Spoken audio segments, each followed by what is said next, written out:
His performances last term, his first Leipzig campaign, somewhat uneven. Wasn't always on the side. Here is Raum looking for that little touch on, and there's the finish. Dani Olmo for Leipzig inside 3 minutes. Zaival and Gnabry was determined. Forceful play and Tell.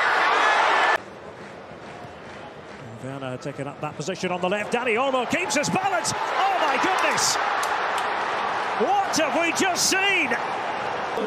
Through the keeper's legs, it's just excellent. De Ligt doesn't want to commit because he doesn't want to play foul. Leipzig, the cup winners last season. Here is Dani Olmo, hat-trick hero in this tussle for the DFL Super Cup. Touch was by Paulsen, Carvalho and Šeško.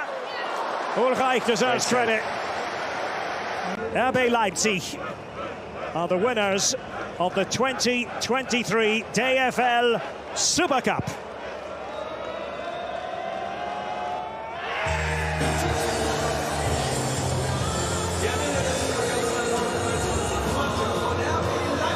And very happy to be celebrating.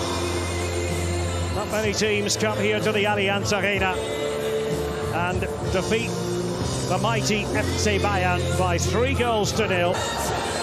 Everyone in a very good mood, and you can understand why. First piece of silverware here in Germany this season goes to the team from Sachsen, the team from the east. Danny Orban receiving that trophy on the back of a hat-trick performance by Dani Olmo next to him as things stand. Congratulations to Leipzig.